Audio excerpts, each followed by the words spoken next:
Assalamualaikum warahmatullahi wabarakatuh. Waalaikumsalam warahmatullahi wabarakatuh. Alhamdulillahil jabbaril qahhar, al-azizil ghaffar, khaliqil jannati wan nar. Wassalatu wassalamu ala sayyidina Muhammadinil Mukhtar wa ala alihi wa ashabihil athhar, amma ba'du. Saudara-saudara kaum muslimin rahimakumullah, pada pertemuan terdahulu di dalam membicarakan tentang hari kiamat, saya sudah menjelaskan bahwa setelah manusia menghadapi pengadilan Qadhi Rabbul Jalil, pada akhirnya terbagilah manusia dalam dua kelompok besar, fariqun fil jannah wa fariqun fis sa'ir. Sekelompok orang masuk ke dalam surga dan segolongan lainnya lagi masuk ke dalam neraka. Maka pada pertemuan kali ini kita akan membicarakan tentang surga dan calon-calon penghuninya. Surga dalam Al-Quran selalu disebut dengan kata-kata jannah, yang wujudnya surga itu sesungguhnya merupakan suatu tempat di akhirat nanti, yang di dalam tempat itulah Allah akan memberikan balasan berupa kenikmatan yang tiada terhingga kepada hamba-hambanya yang soleh, yang bentuk kenikmatan itu dijelaskan Allah dalam hadis qudsinya, a'dadtu li'ibadiyas salihin ma la aynun ra'at wa la uzunun sami'at wa la khatar ala qalbil bashar. Aku sediakan buat hamba-hambaku yang soleh satu kenikmatan yang belum pernah dilihat oleh mata, belum pernah terdengar oleh telinga, dan belum pernah terdetik dalam hati manusia tentang kenikmatan yang semacam itu. Jadi kalaupun dalam banyak ayat-ayat Al-Quran Allah menggambarkan tentang surga yang di bawahnya mengalir sungai-sungai, jangan disamakan dan dibandingkan dengan sungai yang ada di dunia ini. Kalau surga bercerita tentang pohon dengan segala buah-buahnya, jangan samakan dengan pohon dan segala buah-buahan yang ada di dunia ini. Kalau surga bercerita tentang istana, tentang tempat tidur, tentang permadani dan sebagainya, seluruhnya tidak sama dan tidak bisa disamakan atau dibayangkan dengan yang kita hadapi dalam kehidupan di dunia ini. Di sanalah manusia akan menemukan kehidupan yang hakiki, yang sebenar-benarnya, yang tidak akan pernah berubah untuk selama-lamanya. Adapun kehidupan di dunia ini, boleh saja kita katakan kehidupan yang kamuflase, fata morgana, atau dalam bahasa agama sering disebut dengan kehidupan khayali. Ia berubah, ia bertukar, ia berganti oleh pergeseran masa dan pertukaran waktu. Kita jadi orang kaya di dunia, bagaimanapun kayanya kita, kekayaan itu tidak lain adalah kekayaan khayali namanya. Hari ini dia kaya, besok dia boleh jatuh bangkrut. Tengoklah orang-orang kaya di dunia ini, yang tidak cuma sekedar memperkaya diri untuk dirinya sendiri saja, tapi kadang-kadang sudah mempersiapkan untuk anak-anaknya, untuk cucu-cucunya, untuk iparnya, untuk besannya, pendeknya untuk seluruh keluarganya. Tidak cukup harta cuma untuk 1, 2, 3, bahkan sampai 7 keturunan. Tidak cukup dengan uang miliaran, malah triliunan. Tidak cukup dengan punya tanah yang luas, malah gunung dibeli, laut dibeli, langit pun kalau dijual mau dibeli. Sudah melampaui batas yang dinamakan kewajaran, dihinggapi penyakit rakus bin serakah alias tamak, lalu menghalalkan segala macam cara untuk mencapai harta, padahal itu tidak lebih dari bayangan khayali. Harta yang banyak itu mampukah menolak penyakit yang hendak datang? Harta yang banyak itu mampukah menahan tumbuhnya uban selembar di atas rambutnya? Harta yang banyak itu mampukah mencegah sebuah giginya yang hendak permisi? Dan pada akhirnya harta yang begitu banyak itu mampukah menolak kedatangan malaikat maut? Sama sekali ternyata tidak. Itulah kekayaan khayali namanya. Karena itu orang yang terbuka mata hatinya, dia tidak hanya mengejar kekayaan khayaliin, dia mengejar kekayaan hakiki yang terpendam di dalam kepribadian berupa al-akhlaqul karimah. Akhlak dan budi pekerti yang terpuji yang menghiasi jiwa dan kehidupannya. Ada sifat sabarnya, ada sifat syukurnya, ada sifat qanaahnya, dan segala macam akhlak yang terpuji. Itulah kekayaan jiwa yang tidak bisa dinilai dengan materi. Kita punya pangkat, jabatan, kedudukan tinggi, pangkat apapun di dunia ini sesungguhnya tidak lebih dari pangkat khayali. Buktinya bahwa dia pangkat khayali, pangkat di dunia ini selalu ada bekasnya. Saudara kenal ada bekas camat? Ada? Ada bekas lurah, ada bekas gubernur, ada bekas menteri, ada bekas presiden. Hari ini dia lurah, besok bekas lurah. Hari ini dia camat, besok bekas camat. Hari ini dia menteri, besok bekas menteri. Pangkat khayali. Maka Quran menganjurkan jangan pangkat khayali yang kita kejar mati-matian. Sampai menggunakan sistem jilat atas, injak bawah, sikut kiri kanan, yang penting dapat kedudukan. Padahal itu tidak lebih daripada pangkat khayali. Quran menganjurkan carilah pangkat hakiki. Kedudukan di sisi Allah, maqam di sisi Allah, itulah pangkat yang sebenarnya. Apa jalan ke arah sana? Quran memberikan petunjuk. Wa minal laili fatahajjad bihi nafilatan lak asa ayyab'asaka rabbuka maqaman mahmuda. Di keheningan malam, dikala orang tidur nyenyak, bangunlah engkau tahajud kepada Allah Tuhanmu. Pasti kalau itu kau laksanakan, Allah akan menempatkan engkau di satu tempat yang terpuji, mendapat pangkat yang hakiki dan bukan sekedar pangkat khayali. Kita berusia muda, muda kita ini pun muda khayali. Berapa lama kita muda? Hari berubah jadi minggu, minggu bertukar menjadi bulan, bulan pergi datanglah tahun. Pergeseran masa dan pertukaran waktu membuat kita jadi berubah. Kulit yang tadinya kencang jadi lentur dan keriput. Segalanya berubah. Oleh karenanya, pada kehidupan di surga nanti, orang akan menemukan kehidupan yang hakiki, yang tidak akan pernah berubah untuk selama-lamanya. Nah, kita akan mulai dengan menjelaskan bagaimana sebenarnya keadaan surga itu. Pertama, luasnya. Berapa sih luasnya surga? Dengan logika, sekarang ini dunia dihadapi dengan kekhawatiran terhadap peledakan penduduk yang nyaris tidak terkendali. 5 miliar lebih jumlah manusia yang nongkrong di permukaan bumi. Tapi sesungguhnya planet bumi yang kita tinggali ini cuma satu planet kecil dari 9 buah planet yang berada dalam sistem tata surya matahari yang lazimnya kita namakan galaksi. Selain tata surya matahari yang namanya galaksi itu, masih terdapat lagi galaksi-galaksi lain yang dengan sendirinya juga dikitari oleh planet-planet lain.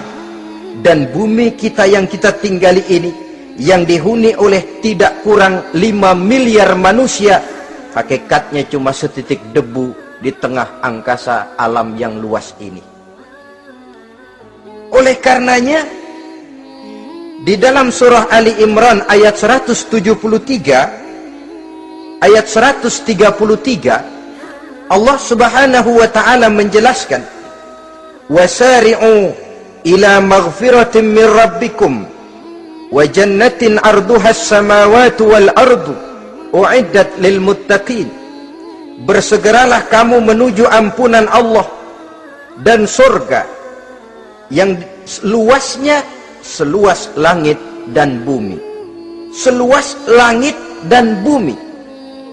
Sedangkan langit oleh mata telanjang ini kan tidak pernah kelihatan. Yang nampak oleh kita biru di atas itu cuma batas titik pandangan manusia yang terjauh. Dan konon itu adalah refleksi sinar matahari yang menyentuh air laut, melahirkan warna biru. Sedangkan hakikat langit itu sendiri sampai hari ini belum terjangkau oleh kemajuan ilmu pengetahuan. Sejauh-jauhnya manusia pergi baru ke bulan. Mungkin dalam beberapa tahun mendatang dia akan pergi ke planet-planet Mars dan planet-planet lainnya. Tapi itu masih terbatas dalam sistem tata surya matahari atau galaksi kita ini. Belum lagi sampai kepada langit yang pertama. Surga yang disediakan untuk orang-orang saleh ini luasnya seluas 7 lapis langit dan bumi. Jadi saudara tidak usah berpikir khawatir di surga nanti kehabisan kapling. Di dunia ini saja masalah tempat tinggal sekarang ini jadi masalah pelik, karena memang peledakan penduduk seiring dengan perkembangan tentang lapangan kerja yang harus disiapkan, sekolah yang mesti disediakan, sarana pendidikan yang harus disiapkan, rumah sakit untuk menjaga kesehatan, dan kompleks betul masalahnya.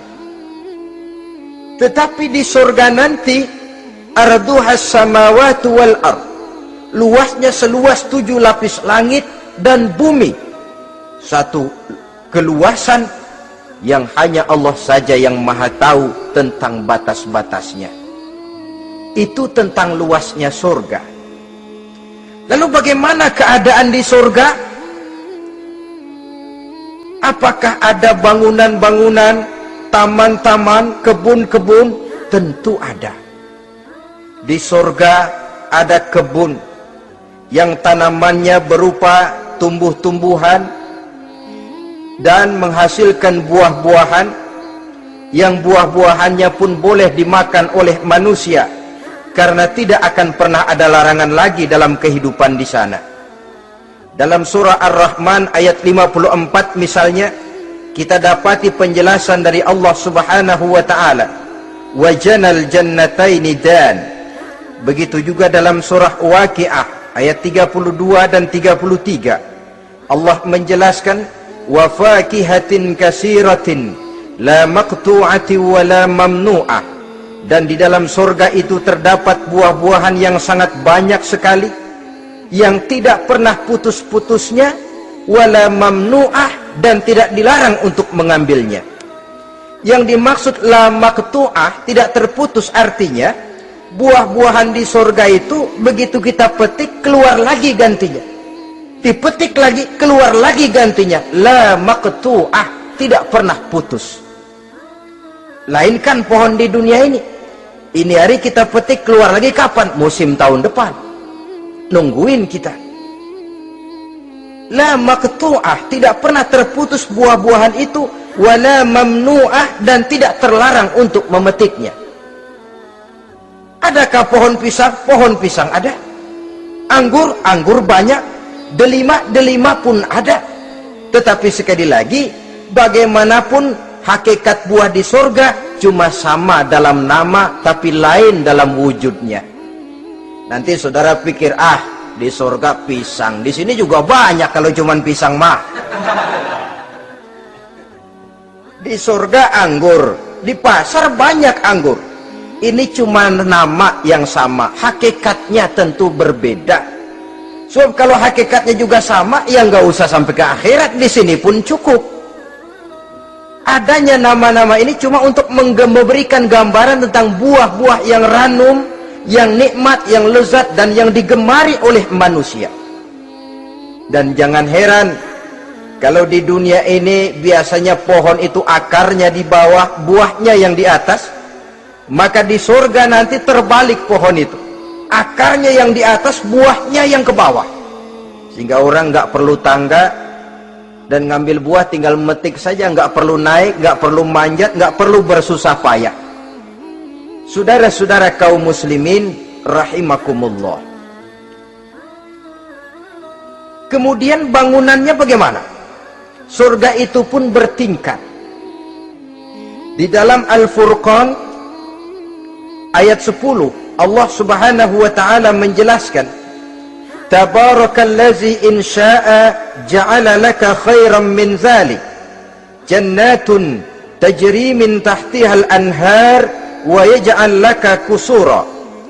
Maha suci Allah yang apabila ia menghendaki dijadikannya untuk kamu yang lebih baik daripada kehidupan dunia ini, yaitu surga yang di bawahnya mengalir sungai-sungai, dan dibangunkannya untuk kamu istana-istana di dalam surga.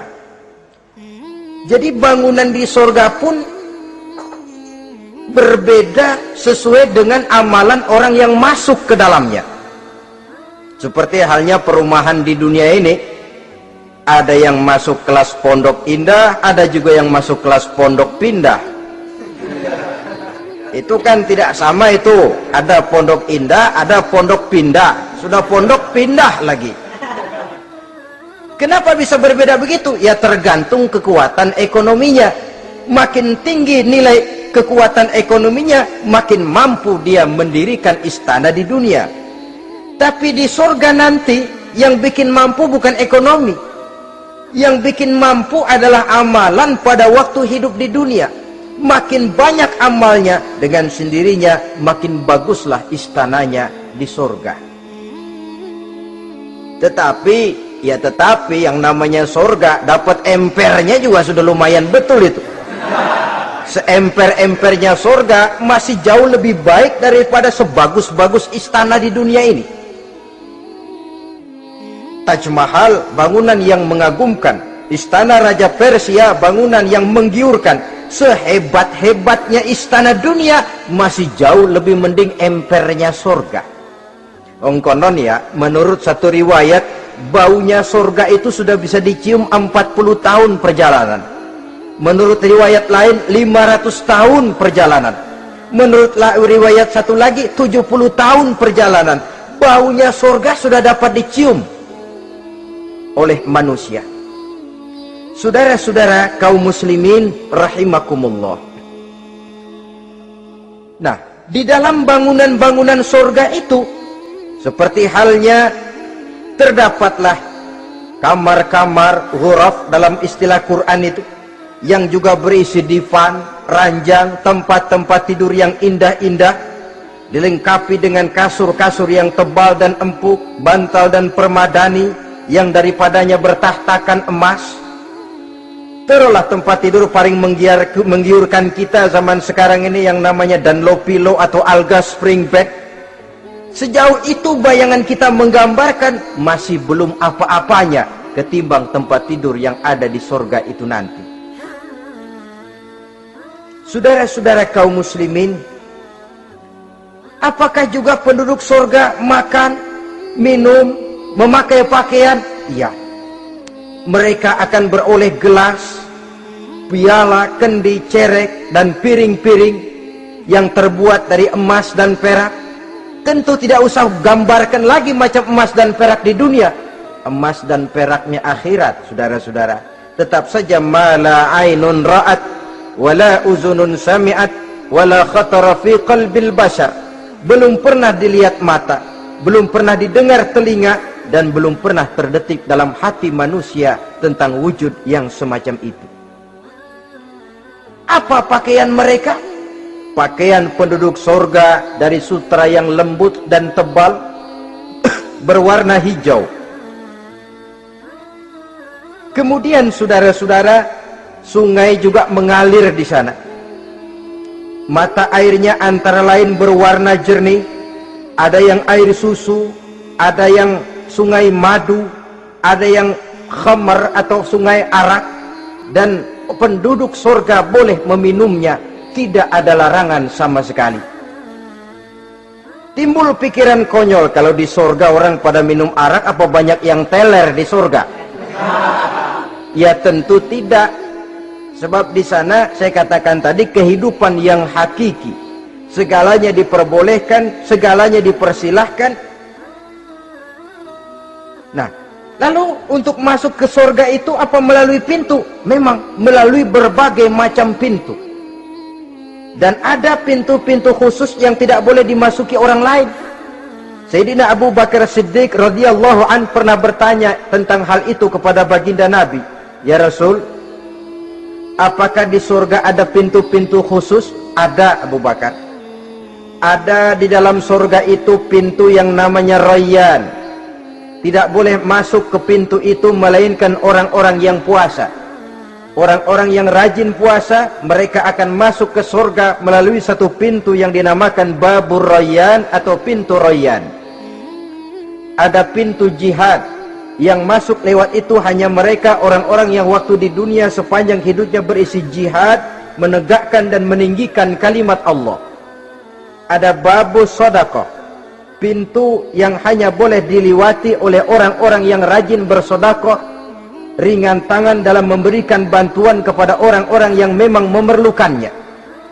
Dan setiap orang melalui pintu yang sesuai dengan amalannya masing-masing. Ketika itu Abu Bakar bertanya, ya Rasul, apa ada orang yang dipanggil dari tiap pintu? Tiap pintu manggil dia. Kata Nabi, ada Abu Bakar, dan saya doakan kau masuk salah satu di antara orang yang dipanggil dari tiap pintu. Ini orang multi komplek ini. Puasa, dia ahli puasa. Soal jihad, sepanjang hidupnya dia jihad. Sedekah memang tangannya pemurah. Tahajud memang tiap malam. Sementara itu akhlaknya luhur. Tiap pintu manggil dia. Dalam hadis ada juga perempuan yang bernasib baik. Dijelaskan oleh Nabi, iza sallatil mar'atu khamsaha wa shamat syahraha wa hafizat farjaha wa ata'at zawjaha qila laha udkhuli min ayyi abwabil jannati syi'ti. Apabila seorang perempuan dia kerjakan solat yang 5 waktu, dia puasa di bulan Ramadan, dia jaga kehormatan dirinya, kemudian dia taat kepada suaminya, di akhirat nanti dikatakan kepada perempuan tadi, wahai perempuan, udkhuli min ayyi abwabil jannati syi'ti, masuklah kamu ke dalam surga dari pintu mana saja yang kamu mau. Disuruh pilih, saudara-saudara. Nah, kalau kita waktu di dunia ini tidak ada keistimewaan amal, bingung mau masuk pintu mana. Ramadan puasanya kayak gendang, depan doang sama belakang, penutupan sama pembukaan, peserta kehormatan, tengah-tengahnya kosong. Nanti mau masuk pintu Rayyan, ditanya, ini pintunya orang yang puasa, kamu puasa Ramadan? Puasa juga sih. Puasa juga sih bagaimana? Iya, pembukaan mau penutupan. Tengahnya kosong, nggak bisa lewat pintu sini, cari pintu lain saja.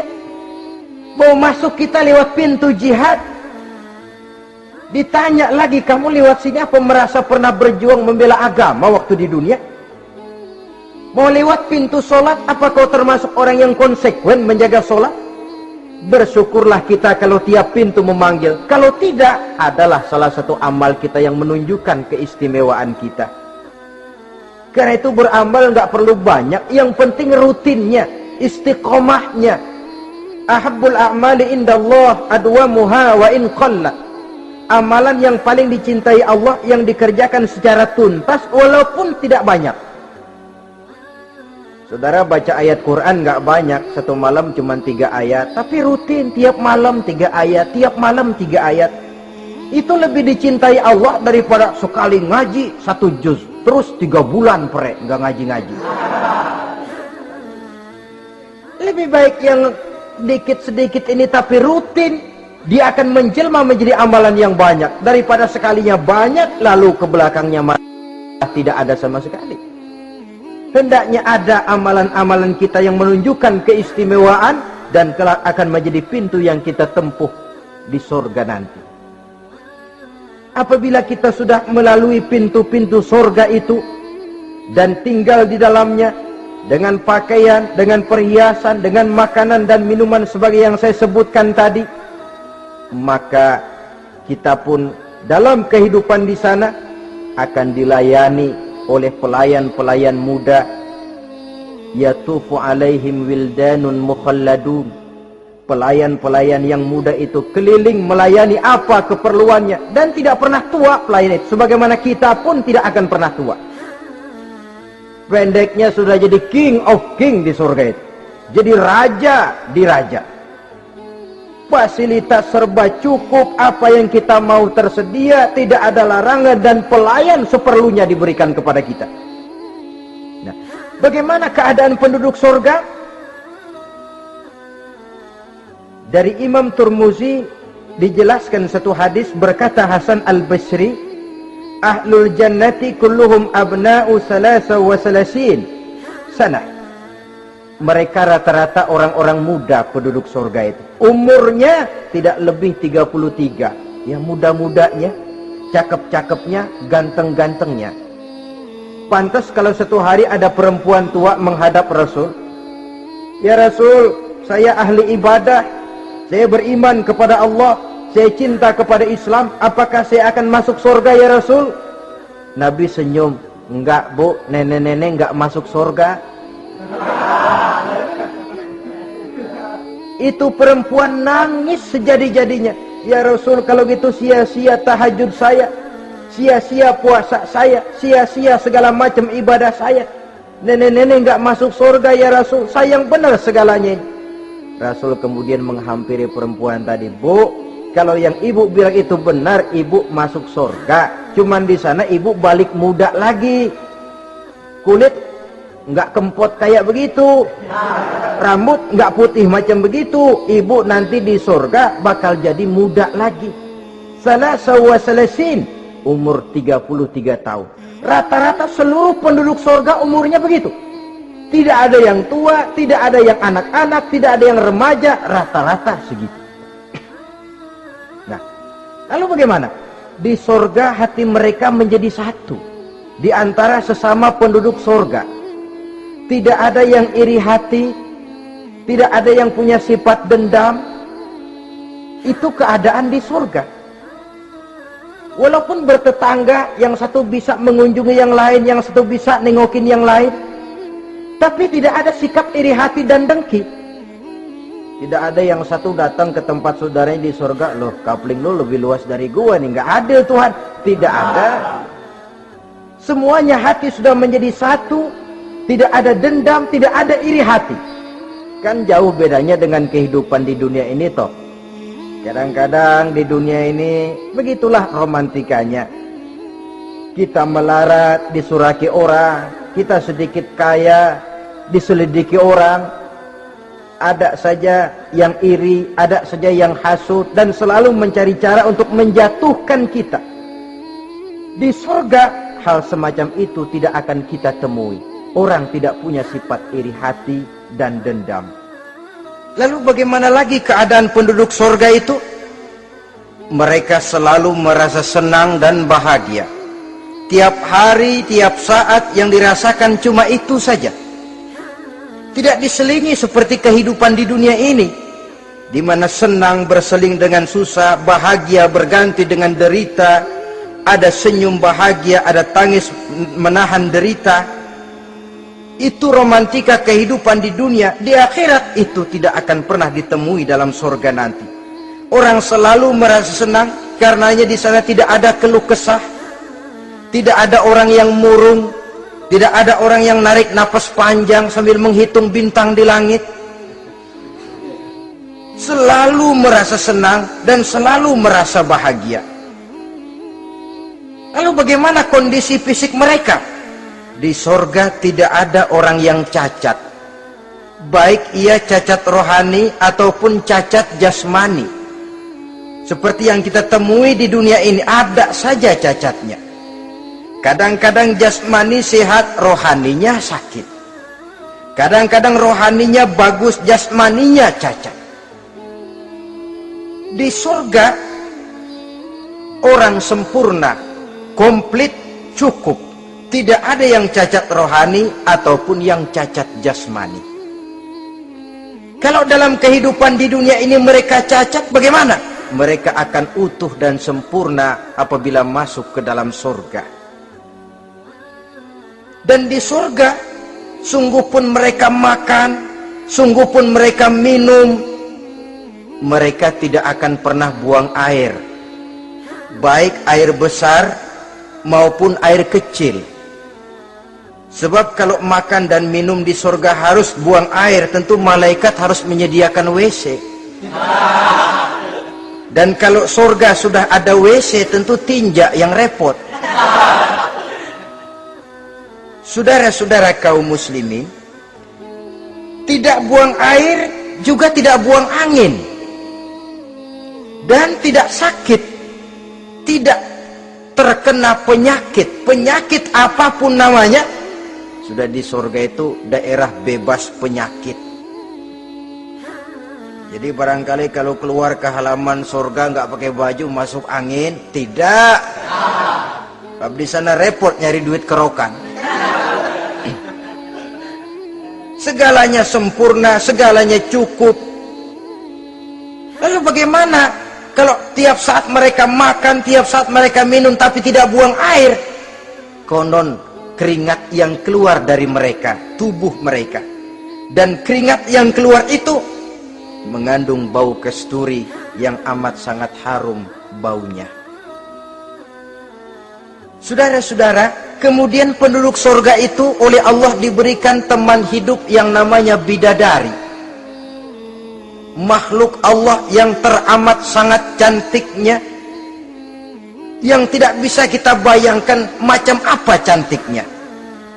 Barangkali kalau kita menonton film, kita kagum dengan bintang-bintang film kenamaan yang cantiknya selangit. Itu mah belum ada seujung kukunya dari para bidadari. Mereka dalam Quran disebut azwajun mutahharah, istri yang disucikan. Apa pengertian suci di sini? Belum pernah tersentuh sebelumnya, baik oleh manusia, baik oleh jin, baik oleh malaikat sekalipun. Jadi memang orisinil, build up dari sononya belum kepake. Khusus untuk manusia yang masuk surga. Belum pernah kepegang sama manusia. Jangankan manusia, jin dan malaikat saja belum pernah megang. Lain kan di dunia sekarang ini, kita mau cari barang orisinil sudah repot. Ya mujurlah kalau saudara menemukan seorang gadis yang orisinil paten, masih build up, barangkali mujur. Tapi umumnya terutama di kota-kota besar, ya sudah, kita dapat second hand juga masih lumayan. Kalau tidak rongsok-rongsok bener mah, ini kadang-kadang sudahlah second hand, kondisinya juga 30%, udah mesti nyerpis melulu kita ini. Saudara-saudara, azwajun mutahharah, belum pernah tersentuh oleh siapapun. Lalu makna tohara ini, mereka selalu suci, tidak pernah baik menstruasi atau mencret. Tidak pernah. Dan kalau perempuan kita, istri-istri kita di dunia ini kan 1 minggu dalam sebulan terkena dapat fasilitas dia untuk tidak sholat, untuk tidak ibadah, masa haid itu. Perempuan di surga yang namanya bidadari tidak akan pernah mengalami haid. Lalu apalagi keistimewaannya? Selalu perawan. Tidak pernah janda. Walaupun tiap hari dipakai, habis dipakai perawan lagi. Saudara-saudara yang saya hormati, itu diperuntukkan untuk penduduk-penduduk surga. Loh, itu laki-laki itu. Iya, kalau perempuan bagaimana? Satu riwayat menjelaskan mereka akan menjadi ratu di surga. dengan segala kenikmatan yang juga tidak pernah mereka bayangkan sebelumnya. Riwayat lain menjelaskan bahwa mereka juga akan berkumpul dengan suami, istri, dan anak-anaknya jikalau mereka memang orang-orang soleh. Ada juga riwayat lemah menjelaskan bahwa mereka akan mendapat bidadara istilahnya. Saudara-saudara kaum muslimin rahimakumullah. Pendeknya, surga dan seluruh kenikmatan yang ada di dalamnya tidak pernah mata melihat, belum pernah telinga mendengar, belum pernah terdetik dalam hati manusia. Oh, di surga begini kali ya. Berbeda dengan itu. Oh, bidadari begini kali ya. Kalau masih begini kali ya, masih bisa dibayangin. Ini sudah nggak bisa dibayangin. Jadi nggak usah begini ya begitu ya. Saudara-saudara, apabila orang sudah masuk ke dalam surga, bertemu dengan sesama teman waktu di dunia, surah At-Tur menjelaskan ayat 25-26, wa aqbala ba'duhum ala ba'di yatasaalun qalu inna kunna qablu fi ahlina mushfikin famanna Allahu alaina wa waqana azabas samum. Apabila mereka telah masuk ke dalam surga, sebagian yang lain berkunjung kepada sebagian yang lain. Cara kita belah sono, ini teman kita dulu waktu di dunia, yuk samperin yuk. Ba'duhum ala ba'di yatasaalun, saling tanya menanya. Kalau istilah kita, sampai juga kemari? Iya. Saya waktu di dunia dulu sebenarnya sudah khawatir takut mendapat azabnya Allah, tapi Allah memberikan karunia kepada saya diselamatkan dari azab, dari mara bahaya neraka, sampailah saya ke dalam surga ini. Alhamdulillah. Bagaimana kabarnya ente? Alhamdulillah saya juga sampai ke surga ini. Si fulan bagaimana? Nyangkut kali dia mah di neraka. Yatasaalun, saling tanya menanya hal ihwal dan keadaan mereka. Tapi satu hal yang jelas saudara-saudara, di surga nanti itu tidak ada perkataan yang sia-sia, tidak ada ucapan kotor, tidak ada omongan keji, dan tidak ada omongan kosong. Tidak ada omongan yang sia-sia, ucapan-ucapan yang kotor, mencaci maki, itu tidak ada. Karena sifat marah pun tidak ada dalam surga. Kalau di sini kadang-kadang sedikit marah sudah semrawut, kata-kata kita sudah out of control. Di sana tidak ada kata-kata kosong yang tidak ada manfaat dan tidak ada gunanya. Saudara-saudara kaum muslimin rahimakumullah. Kemudian yang terakhir, kita akan membicarakan apa saja nama-nama surga itu dan siapa calon orang-orang yang masuk ke dalamnya. Pertama, yang dinamakan Jannatul Firdaus atau surga Firdaus. Surga Firdaus ini oleh Allah Subhanahu wa ta'ala disediakan untuk orang yang dijelaskan dalam surah Al-Mu'minun ayat 1 sampai dengan 11. Qad aflahal mu'minun, beruntunglah orang-orang yang beriman. Jadi kalau saudara ingin dapat kapling di tempat yang namanya Firdaus, itu boleh pesan mulai sekarang. Nafas masih ada, Allah masih memberikan kesempatan untuk hidup, pesan tempat dari sekarang. Apa harga karcisnya? Pertama, qad aflahal mu'minun, harus beriman. Ini syarat mutlak. Tidak beriman, gak usah minta karcis. Minggir. Ini karcis pertama harus untuk orang yang beriman. Setelah itu yang kedua apa? Allazina hum fi salatihim khashi'un. Mereka yang khusyuk di dalam solatnya. Jadi untuk mendapat tiket ke surga Firdaus itu, setelah beriman, khusyuk di dalam solat. Artinya khusyuk, tarkul ghair li ajlil amal. meninggalkan yang lain dan hanya memfokuskan diri kepada satu pekerjaan yang sedang dihadapi. Kalau kita makan sambil ngobrol, itu namanya makannya nggak khusyuk, sebab ada sambil ngobrolnya. Nah, sholat yang khusyuk, sholat yang di dalamnya tidak berisi yang lain kecuali sholat itu, meninggalkan yang lain dan hanya memfokuskan diri saja untuk melaksanakan suatu amalan. Dan sholat khusyuk itu berat. Kadang-kadang waktu mau sholat kita nggak ingat apa-apa, begitu sudah masuk takbir yang kita lupa malah kita ingat. Itu kurang ajarnya iblis. Mau sholat nyari dompet nggak ketemu, begitu takbir, aduh dompet di atas meja. Ini kalau sembahyang lama-lama digerataki orang nanti nih, mulai kocar kacir sholat kita.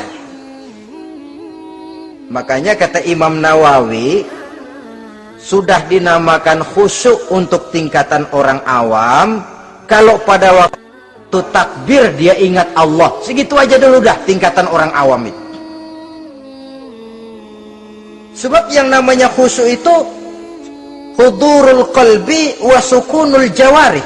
Hatinya ikut sholat, anggota badannya tenang tentram di waktu sholat, khusyuk. Kalau waktu sholat garuk sono garuk sini, kaki ketekas ketekus, itu sudah anggota badannya nggak khusyuk. Atau anggota badannya tenang tentram, nggak gerak-gerak, cuma hatinya ngayab kemana-mana.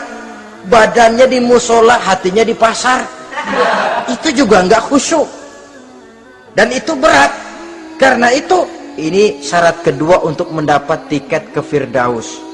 Imam Ali saja pernah dites oleh Rasul. Ya Ali, saya ya Rasul, kalau kau bisa sembahyang khusyuk, aku boleh kasih kau serban. Kamu boleh pilih yang hijau apa yang putih nanti. Baik ya Rasul, sembahyang beliau 2 rakaat. Selesai salam ditanya, yang mana sorbannya Li?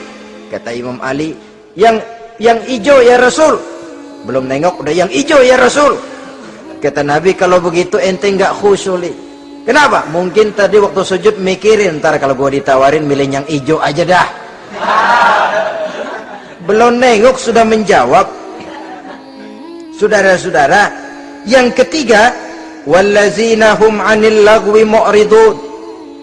Orang-orang yang menghindarkan diri dari ucapan dan perbuatan yang sia-sia, yang tidak ada gunanya. Ini tiket yang syarat yang ketiga untuk mendapat tiket ke Firdaus itu, menghindarkan diri baik dari ucapan ataupun perbuatan yang sia-sia, yang tidak ada nilainya baik dalam pandangan manusia, lebih-lebih lagi dalam pandangan Allah. Yang keempat, wallazina hum lizzakati fa'ilun. Mereka yang aktif membayar zakat. Kemudian yang kelima, wallazina hum lifurujihim hafizun illa ala azwajihim aw ma malakat aymanuhum fa innahum ghairu malumin. Orang-orang yang memelihara kehormatan dirinya kecuali kepada istrinya atau kepada budak sahayanya, pandai mengendalikan nafsu, tidak terperosok memperturutkan syahwatnya. Yang keenam, wallazina hum li amanatihim wa ahdihim raun. Orang yang pandai menjaga amanah dan pandai menepati janji.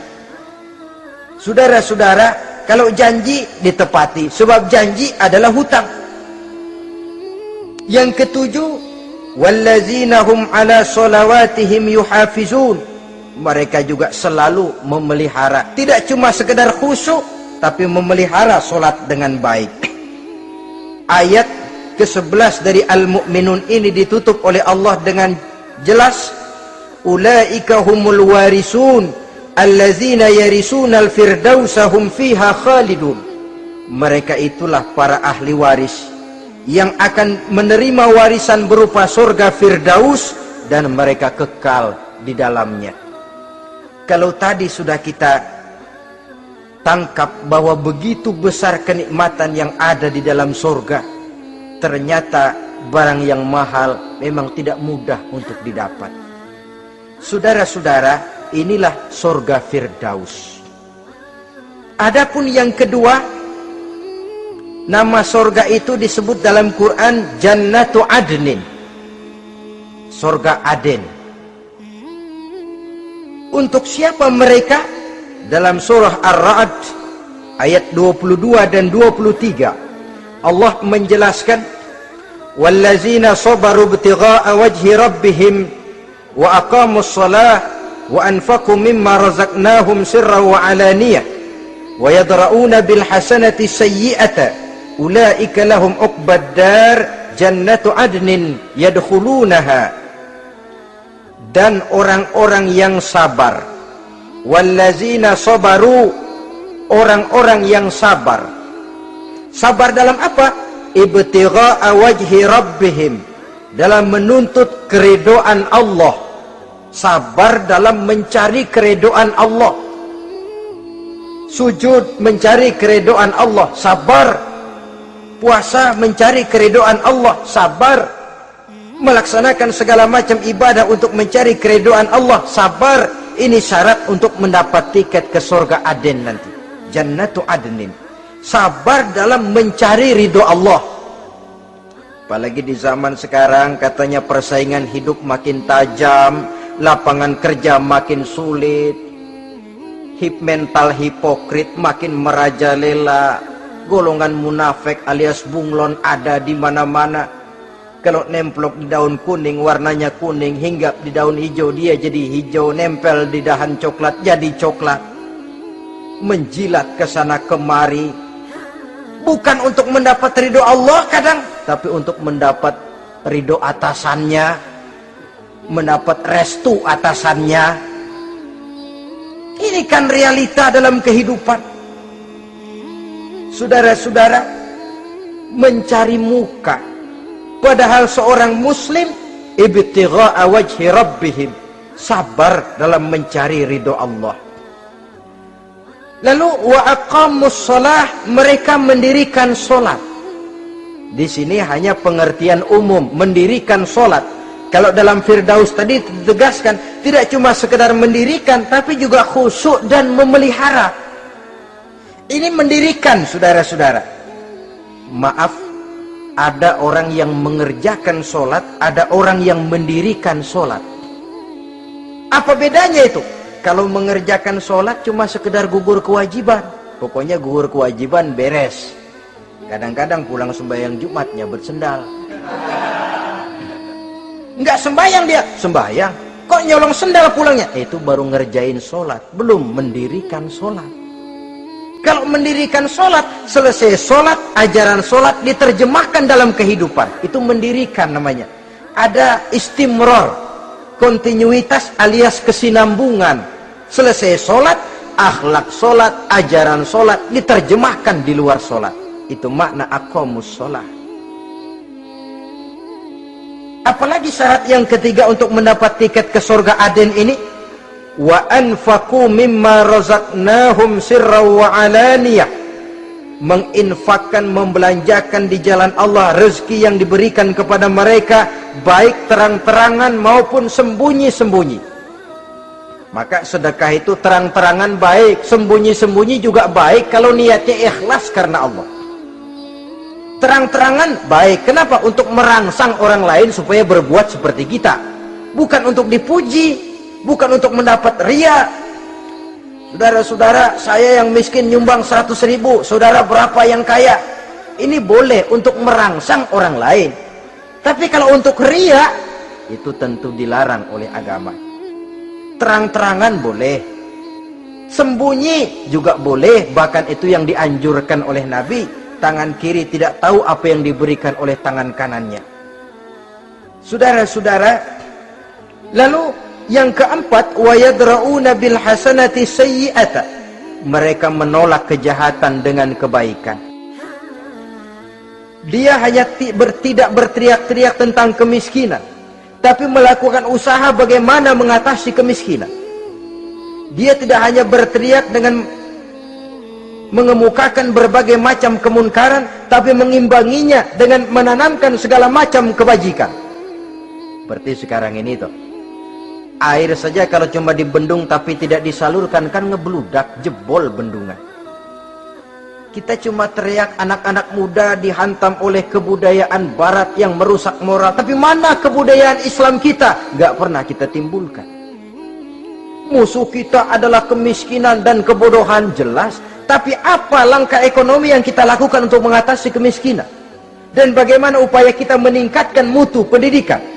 Kadang-kadang yang mutunya baik, mahalnya nggak kejangkau oleh lapisan rakyat yang di bawah, menengah ke bawah ini. Itu yang jadi problem. Orang yang mendapat tiket ke surga Adnan ini, mereka menolak kejahatan dengan mengimbanginya, melakukan kebajikan. Tidak cuma teori, tidak cuma propaganda, tapi ada langkah konkret bahwa untuk membentengi kemaksiatan harus diperbanyak munkar. Untuk mengimbangi segala macam perbuatan durjana harus dikembangkan majelis taklim, pesantren, menghidupkan akhlak Islamiyah dalam kehidupan sehari-hari. Wa yadra'una bil hasanati sayyi'ah. Orang semacam itulah yang akan mendapat tiket ke surga Aden atau Jannatu Adnin nanti. 2. Adapun surga yang ketiga dinamakan Jannatun Naim. Surga Naim. Naim mengandung arti penuh kenikmatan. Tiketnya sederhana saja. Al-Qalam ayat 34. Inna lil muttaqina inda rabbihim jannatun naim. Sesungguhnya bagi orang-orang yang bertakwa kepada Allah, mereka akan mendapat balasan berupa Jannatun Naim, surga Naim namanya. Jadi tidak banyak untuk mendapatkan surga Naim ini, cuma takwa. Cuman takwa yang jadi banyak. Apa itu takwa? Sekarang ini kan takwa jadi lalap. Dan orang sering menggunakan istilah agama di zaman sekarang ini untuk maksud yang tidak sama dengan maksud agama. Padahal takwa ini jelas, sebelum Islam datang ke Indonesia, kita orang Indonesia tidak kenal kata-kata takwa. Maka kalau harus menggunakan kata takwa, pengertiannya harus dikembalikan kepada pengertian Islam. Ini sih enggak.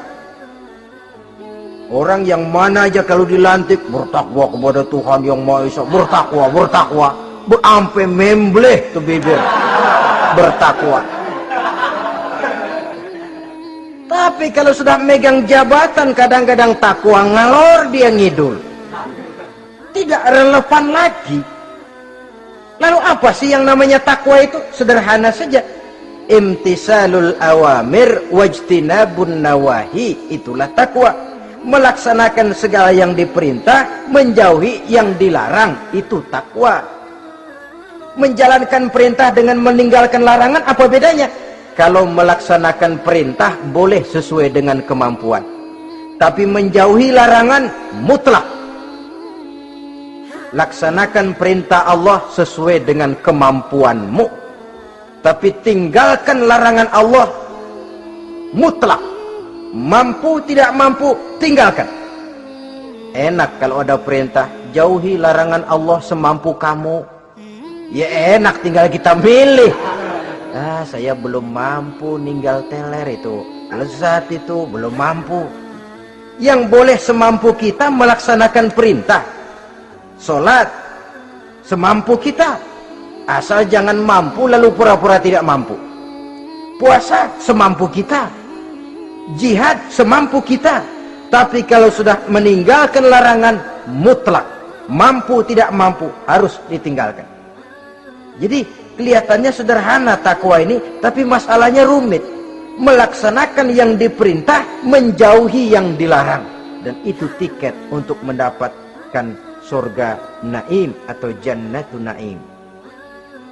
Yang keempat, saudara-saudara, di antara nama surga itu ada yang disebut surga ma'wa atau Jannatul Ma'wa. Apa tiket untuk sampai ke sana? Surah An-Nazi'at ayat 40 dan 41. Wa amma man khafa maqama rabbih wa nahan nafsa 'anil hawa fa innal jannata hiyal ma'wa. Sesungguhnya orang-orang yang takut kepada larangan Tuhannya, wa nahan nafsa 'anil hawa, dan sanggup mengendalikan nafsu, sanggup mengendalikan diri dari memperturutkan hawa nafsu, fa innal jannata hiyal ma'wa, surga ma'walah tempat tinggalnya nanti. Jadi tiket ke Jannatul Ma'wa ini, pertama khafa maqama rabbih, takut kepada batas-batas yang telah ditentukan oleh Tuhannya.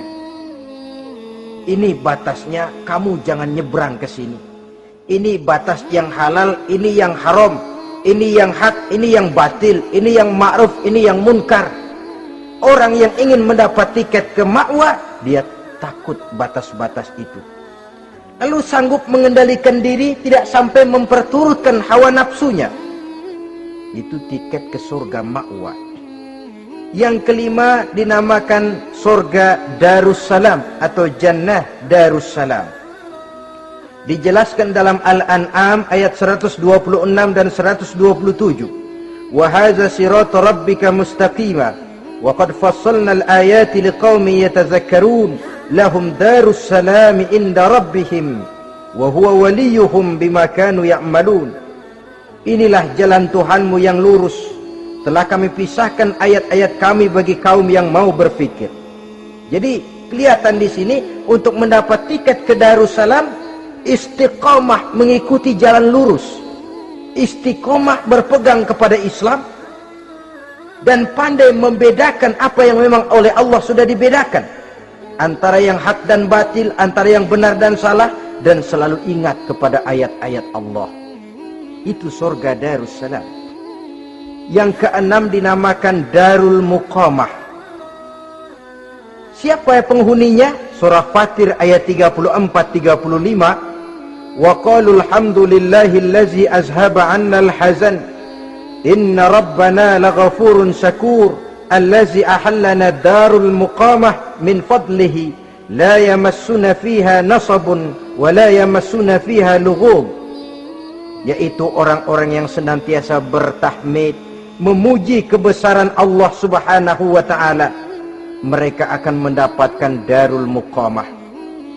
Yang ketujuh dinamakan surga Maqamul Amin.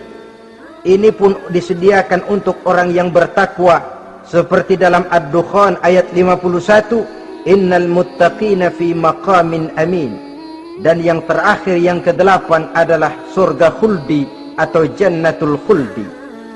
Dalam surah Al-Furqan ayat 15 dijelaskan, qul adzalika khairun am jannatul khuldi allati wu'idal muttaqun kanat lahum jazaan wa masira. Saudara-saudara kaum muslimin rahimakumullah, oleh terbatasnya waktu, inilah sekelumit tentang surga dan calon-calon penghuninya.